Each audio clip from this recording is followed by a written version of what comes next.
Boa tarde a todos presentes e aqueles que vão assistir posteriormente. Vou estar falando sobre racismo científico. Esse seria o maior erro que a ciência já cometeu? Bom, antes de mais nada, 3 pontos bem importantes que eu vou falar dentro do racismo científico seria sobre o darwinismo social, a antropologia criminal e a eugenia. Com o conceito mais claro, eu posso dizer que o racismo científico nada mais é do que cientistas que tentaram, através da ciência, justificar o racismo. Nesse seminário, vamos poder ver pessoas que tentaram fazer essa justificativa e foram levadas a sério na sua época, causando, assim, sérios prejuízos com tais pensamentos, que vamos ver mais lá na frente. Se olharmos para o racismo científico hoje, podemos dizer que o mesmo começou com mais força justamente no darwinismo social. Antes de falar sobre o darwinismo social, eu vou falar só um pouquinho sobre o Charles Darwin, que por volta do ano de 1859 foi lançada a sua obra A Origem das Espécies por meio da seleção natural, do então inglês Charles Darwin. Entre as suas principais ideias destacavam a crença em um mundo vivo, mutável, a crença de que o homem e o macaco são diferentes de uma mesma espécie e que tem todos um ancestral comum. E a outra é a crença de que o processo de mutação é lento e gradual e que o mecanismo de mudança é a seleção natural. Nesse contexto, a recepção pública da obra de Charles Darwin é a implicação de que os seres humanos obedeciam, em termos biológicos, os mesmos requisitos impostos às plantas. E os demais animais sugeriram a muita gente acreditava nisso. De alguma forma, se estaria ofendendo a dignidade humana. Diante disso, Darwin, em sua obra A Origem das Espécies, evitou ao máximo qualquer consideração que sugerisse que o ser humano também estaria sujeito aos mesmos princípios da seleção natural. Mas com o passar do tempo, foi possível ver que os vários cruzamentos realizados e observados pelos seres humanos ao longo da história permitiam formar a percepção de que as crias reproduziam características de seus progenitores. Isso também era amplamente admitido para os seres humanos.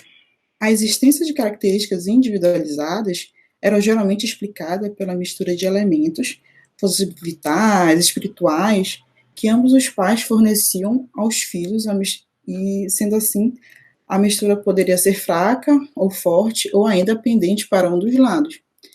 Também se compreendia as características individualizadas como consequência de treino, educação, experiências que os indivíduos iriam adquirindo durante a sua trajetória de vida. Esse conjunto vago de ideia, junto com a obra de Charles Darwin, dava um fenômeno da hereditariedade, que foi retratado e rearticulado nas diversas teorias que especularam, principalmente ali na metade do século XIX, sobre o processo de transmissão de características entre as gerações. Um dos principais pensadores do darwinismo social é o Herbert Spencer, onde no darwinismo social pode ser definido como a aplicação das leis da teoria da seleção natural,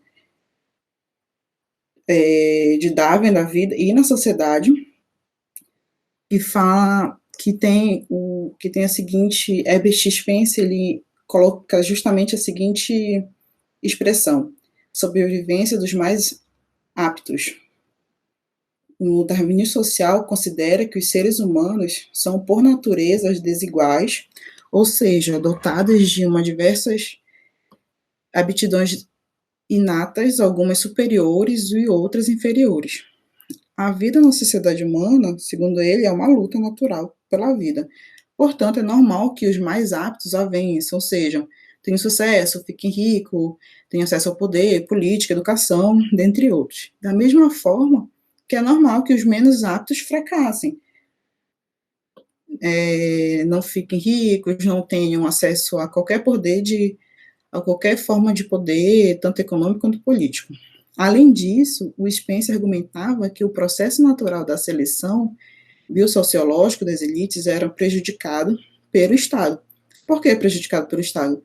Porque o Estado tinha algumas medidas sociais de ajuda ao pobre, então ele acreditava que isso estava prejudicando de alguma forma. Argumentava ainda que a teoria científica da seleção natural mostrava que os inferiores, os menos aptos, deveriam morrer mais cedo e deixar menos descendentes.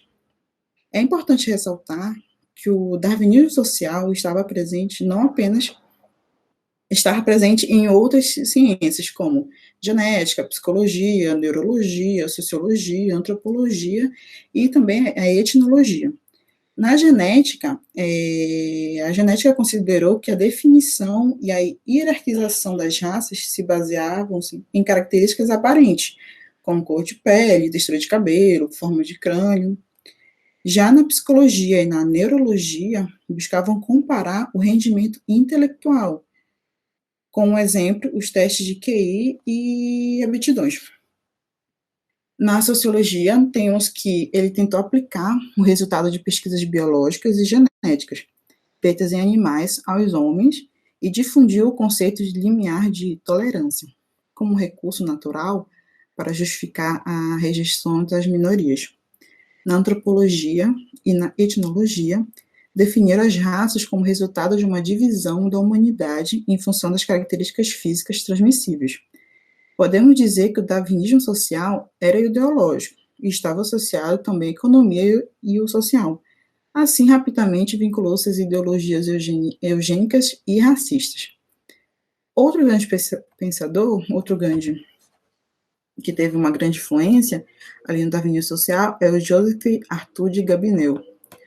A influência de Gobineau nas teorias racistas foram muito forte, da mesma forma que suas ideias também repercutiram entre a elite branca do sul dos Estados Unidos, onde predominava o trabalho escravo.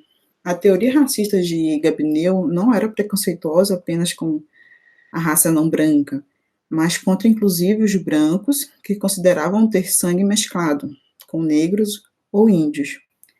De tal maneira que sua teoria racista foi justificadora da dominação feudal, se transformaria numa ideologia de justificação dessa dominação dos países capitalistas centrais sobre os países da África, da Ásia e da América Latina. E também da dominação de uma elite proprietária sobre o conjunto da população trabalhadora. Arthur de Gobineau deu um grande impulso a essa teoria com o seu livro Ensaios sobre a Desigualdade das Raças Humanas, que meio século depois, este livro tornou-se uma obra básica para a fundamentação das teorias racistas europeias. Com isso, os casamentos originários dos cruzamentos de espécies diferentes seriam degenerativos ou fracos, segundo o pensamento de Gobineau, e ainda traziam consigo somente os defeitos e não a qualidade aos seus descendentes. Segundo ele, a noção de perfeição era somente uma raça ariana, aos cruzamentos somente a degeneralização. E o que os mestiços eram uma sub-raça decadente e degenerada. Esse era o pensamento que ele vinha colocando. Gobineau condenava o livre-arbítrio, inclusive, do indivíduo, cuja vontade nada pode, e acreditava ainda na degeneralização da raça, né, que era o resultado da mistura de espécies humanas diferentes. Ele previa, inclusive, a impossibilidade do progresso para as sociedades consideradas sub-raças, mestiças, não civilizadas. Condenava a mistura de raças, pois para ele o resultado da mistura é sempre um dano. Segundo ele, não se deveria esperar muito das raças inferiores e muito menos temê-las. Já trazendo para o Brasil, o conde francês Joseph Arthur de Gobineau, ele foi designado como ministro da França no Brasil, no ano de 1869. Nada mais normal para um diplomata, se não fosse, né, pelo fato de que o mesmo foi autor da obra Ensaio sobre as Desigualdades das Raças Humanas, onde ele postulava justamente que a razão para a queda de todas as grandes civilizações, como os persas, os romanos, e mesmo as civilizações europeias de seu tempo, era uma só, a miscigenação, que maculava as raças em sua pureza, causando a degeneralização do ser humano nos seus atributos físicos e morais, levando a ser a decadência dos grandes impérios. Evidentemente, armado desse pressuposto, o conde não poderia ter, logicamente, qualquer boa perspectiva acerca do seu novo posto diplomático, visto ser o Brasil, reconhecidamente, como todo mundo sabe, um lugar onde a mistura entre os colonizadores, seus escravos e os nativos da terra tinha acontecido de forma radical ao longo da história, produzindo assim uma população totalmente mestiça, com uma grande maioria. Suas impressões acerca de seu novo posto são bastante objetivas, num trecho extraído de uma carta que ele mandou a Carolina de Gabineu, que diz o seguinte, abre aspas, não existe nenhuma família brasileira que não tenha sangue negro e índio nas veias. Os resultados são compleições raquídicas, que nem sempre repugnantes, são sempre desagradáveis aos olhos. Fecha aspas. Então, esse foi um trecho de uma carta que ele passou para Carolina de Gabineu, mostrando justamente o seu repúdio, né, sobre a miscigenação que ele encontrou aqui no Brasil. O conde se encontrava inserido no debate que mobilizava intelectuais de sua época. A questão acerca das raças humanas, nesse contexto, era um dos que mais radicalmente defendiam a tese de haver um escalonamento racial, onde o ariano se encontraria no topo desta hierarquia, e o negro e os mestiços estariam na base. Além disso, defendia que o intercurso entre as raças produzia um elemento altamente degenerado, causa, já afirmamos, da ruína das grandes civilizações. Dessa forma, ele esboça uma análise teórica acerca desse tema. Abre aspas.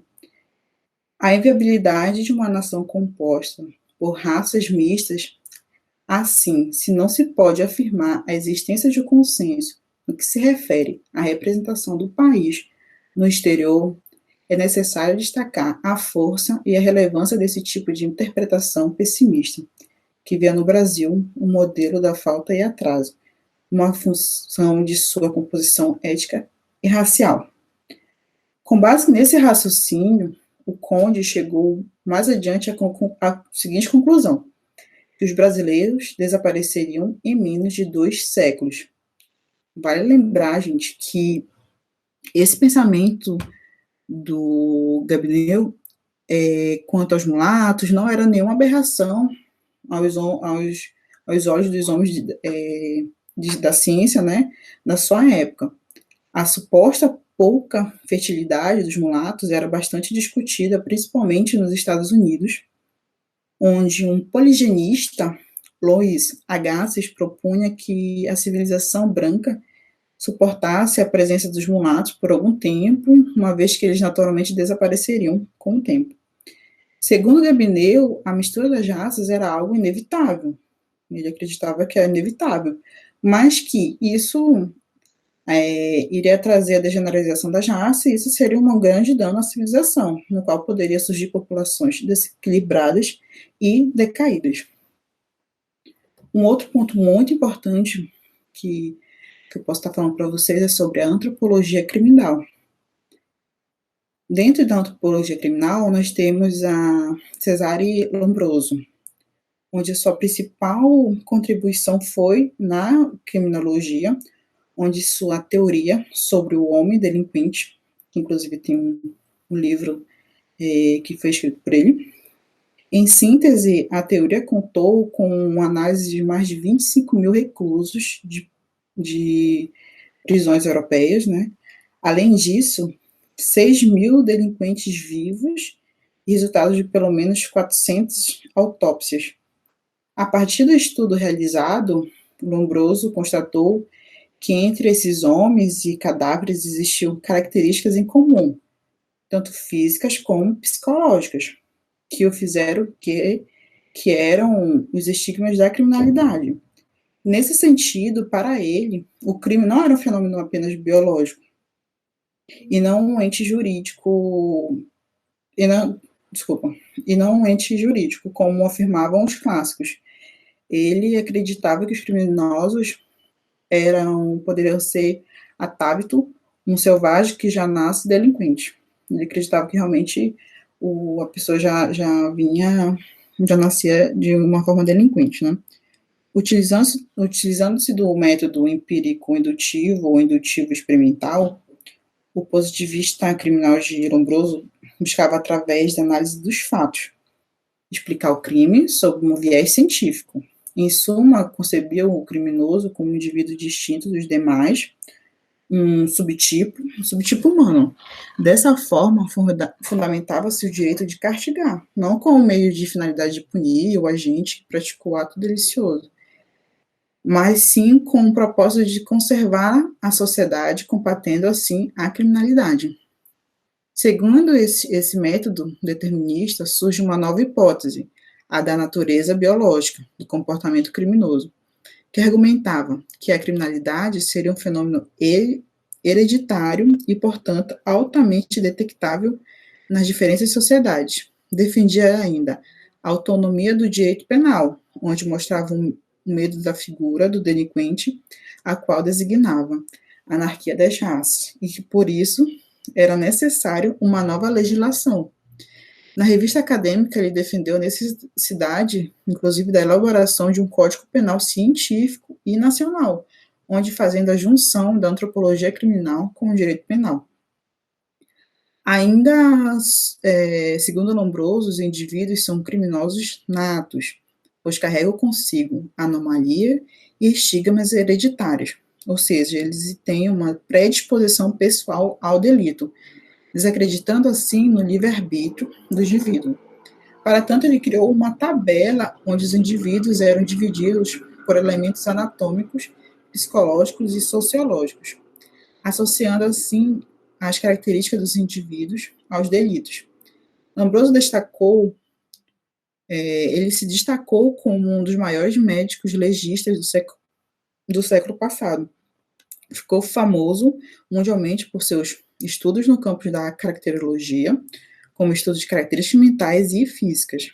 Para ele, a miscigenação era considerada um fator de degeneração e deveria ser combatida com o influxo de sangue branco, para evitar o despropósito dos crimes. Ele ainda considerava como nos animais um delito dos selvagens. Não é apenas a exceção, é como se fosse uma regra geral. Para ele, atos criminosos se confundem nos selvagens com atos comuns. Na obra dele, Os Homens Delinquentes, Lombroso se debruça minuciosamente sobre a mentalidade do criminoso. Um capítulo do livro dele se dedicava a analisar a sensibilidade afetiva ou principalmente a ausência dela em criminosos. Sem dúvida, essa parte da obra de Lombroso sobreviveu ao tempo, pois alguns estudos modernos confirmam que os chamados psicopatas têm total ou reduzida sensibilidade afetiva. Mas, em contrapartida, uma parte da obra dele foi passada ao tempo, que foi justamente a relação entre a característica do corpo humano e a predisposição biológica à delinquência, no que se tangia à fisionomia do homem criminoso. Afirmava que tais indivíduos eles teriam a seguinte aparência: mandíbulas volumosas, assimetria facial, orelhas desiguais, falta de barba nos homens, pele, olhos e cabelos escuros. Essas seriam algumas características fisiológicas, segundo ele, um homem que estaria mais propenso a ter um ato de delinquência. Sendo assim, relacionou a figura determinada à criminalidade com seu peso, medidas do crânio, insensibilidade à dor, que poderia ser observada no fato da adoração dos delinquentes pela tatuagem também, a falta de senso moral, o ódio em demasia, a vaidade excessiva, entre outras características. Um outro ponto muito importante na, na, no racismo científico é a eugenia. Mas na frente nós vamos ver que teve um grande ápice da eugenia, que eu particularmente não sabia com esse nome, né? Mas que agora, estudando, comecei a vir saber qual foi esse ponto da nossa história que teve esse ponto da eugenia bem específico. Um dos grandes mentores não, um dos grandes cientistas foram Francis Galton, que do ponto de vista da ciência, no século XIX, se caracterizou por grandes desenvolvimentos das suas disciplinas, tecnologias associadas. Muitas das teorias científicas em curso tiveram suas origens naquela época. No que diz respeito à biologia, por exemplo, nós temos a teoria evolutiva darwiniana e o modelo mendeliano de herança. Nessa época também nasceu a eugenia, que da palavra grego significa bem-nascido. A eugenia, em pouco tempo, tornou-se uma disciplina popular, ganhando adeptos no meio científico e grande parte do mundo. A eugenia foi elaborada por Francis Galton no final do século XIX, com uma implícita preocupação com a evolução da raça humana, que diz respeito tanto às características físicas, como a cor dos olhos, o aspecto do cabelo e etc., quanto as não físicas, como inteligência, caráter e dentre outros, que eram justamente estudadas por Galton.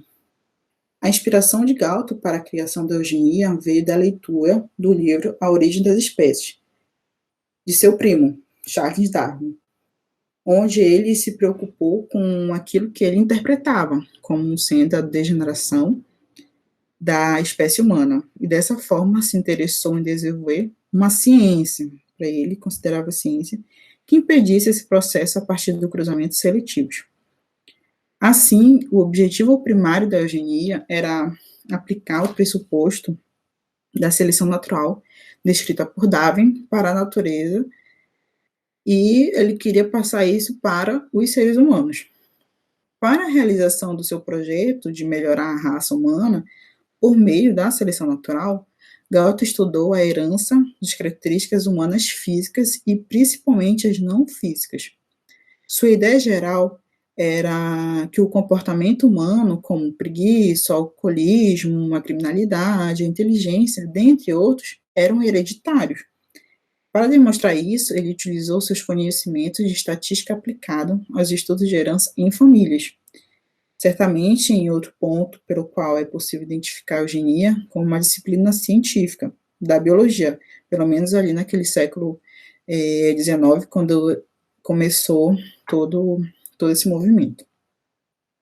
Com o propósito de aplicar os pressupostos da teoria da seleção natural ao ser humano, o seu primo Darwin, Galton, a partir desse momento, a eugenia passou a indicar as pretensões galtonianas de desenvolver uma ciência genuína sobre a hereditariedade humana, que pudesse, através da instrumentação matemática e biológica, identificar os melhores membros, como se fazia com cavalos, porcos, cães ou qualquer animal, portadores das melhores características, e estimular a sua reprodução, bem como encontrar os que representavam características degenerativas, da mesma forma, para se evitar a reprodução desses mesmos. Como a ciência da hereditariedade e a eugenia, ali no final do século XIX, ainda carecia de elementos mais sólidos, visto que as próprias teorias correntes até o final do século eram fortemente especulativas, nesse sentido, os primeiros passos para o estabelecimento de uma ciência eugênica se constituíram enquanto um conjunto de práticas envolvidas no trabalho de Francis Galton e a influência que começou a exercer sobre um grupo de indivíduos, os conhecidos como biométritas, preocupados em encontrar regularidades estatísticas que pudessem indicar a prevalência de certas características em um dado conjunto populacional. Mesmo com a dificuldade de compreensão do mecanismo de transmissão das características, Galton, quando cunhou o termo eugenia, tinha pelo menos uma certeza, que os dados que comprovariam a sua ciência surgiriam do trabalho de registro e análise estatística das características, que os progenitores e seus ancestrais transmitiram à prole.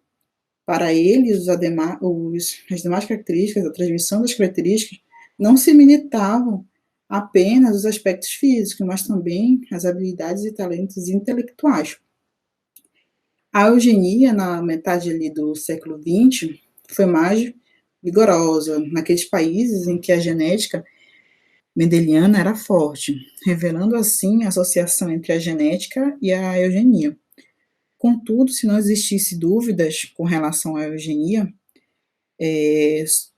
nesse período, como uma disciplina que tinha certo um caráter científico, desde o início sempre teve essa dúvida, né?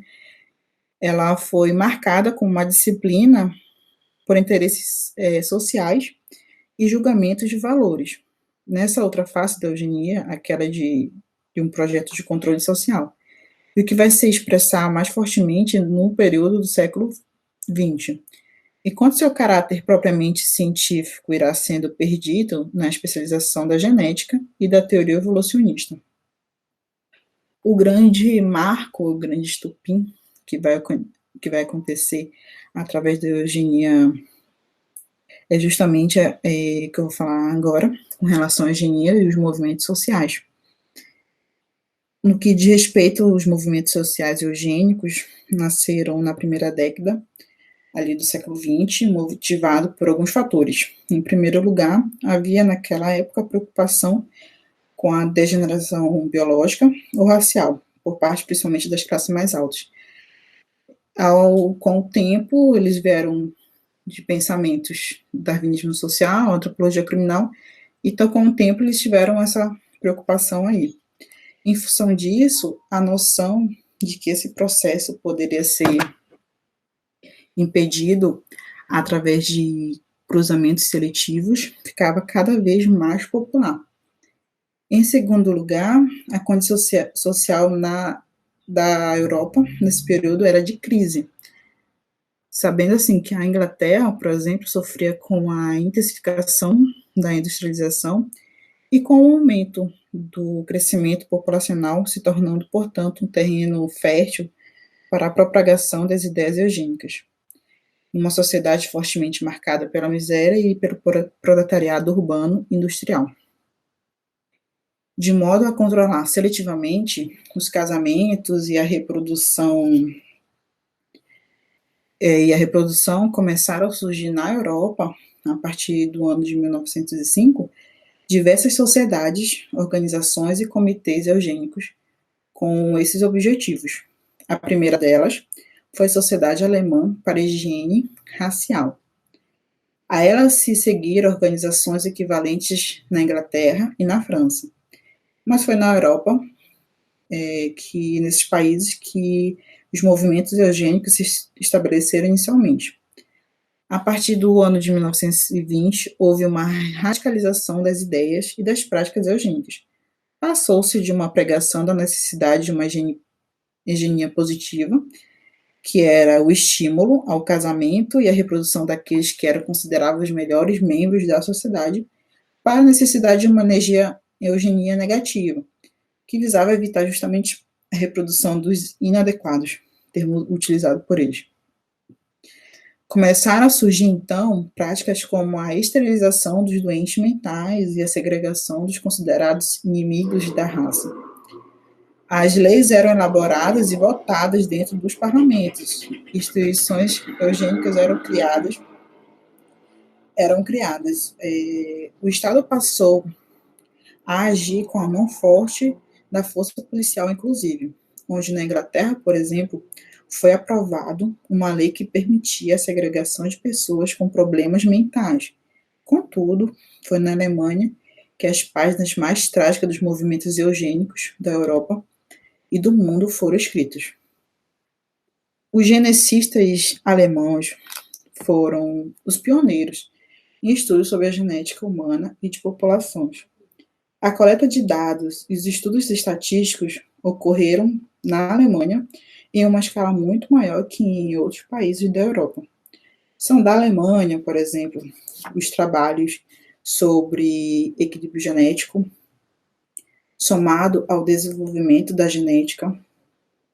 Inclusive, é na Alemanha, na primeira metade do século XX, que possuía as condições sociais muito parecidas com aquelas já descritas para a Inglaterra. Após o término da Primeira Guerra Mundial, as condições alemãs se agravaram. Houve uma desestruturação na base econômica do país, além das crises e desorganização dos centros urbanos devido à guerra. Além disso, a sociedade alemã ela sempre foi marcada pelo antissemitismo, assim como o movimento eugênico encontrou nesse país condições de crescimento e estatização não encontradas em nenhum outro lugar. Foi quando Adolf Hitler atingiu o cargo de chanceler da Alemanha, em 1933, com um discurso que reforçava o valor da identidade biológica e propagava as ideias de uma raça pura. Para Hitler, raça e nação eram termos que se equiparavam e, segundo ele, a nação alemã só prosperaria a partir de arianos puros. Para isso, Hitler pregava a higienização racial. Em suas palavras, abre aspas, o papel do mais forte e do dominador é não se furdisse com o mais fraco, sacrificando assim a sua própria grandeza. Só o fraco de nascimento pode achar esta lei cruel. Fecha aspas. Para garantir o domínio ariano, o Partido Nazista, logo após a sua ascensão ao poder, criou leis de esterilização, seguindo logo depois pelo extermínio dos indesejáveis, que se revelou uma medida economicamente mais viável para ele naquela época, para eles. Além dos judeus, os indesejáveis eram negros, ciganos, homossexuais, doentes mentais. Então, estima-se que devido às práticas eugênicas, cerca de 6 milhões de pessoas morreram nos campos de concentração nazistas durante a Segunda Guerra Mundial. Foi principalmente devido à sua associação com o Holocausto nazista, que a palavra eugenia tornou-se estigmatizada. De fato, após o término da Segunda Guerra Mundial, a eugenia foi desacreditada, tanto no ponto de vista científico quanto social, caindo o termo eugenia em desuso. Né? Então, aí o Holocausto foi um dos grandes exemplos de eugenia que nós tivemos. Então, voltando para a pergunta inicial, o racismo científico, esse seria o maior erro que a ciência já cometeu?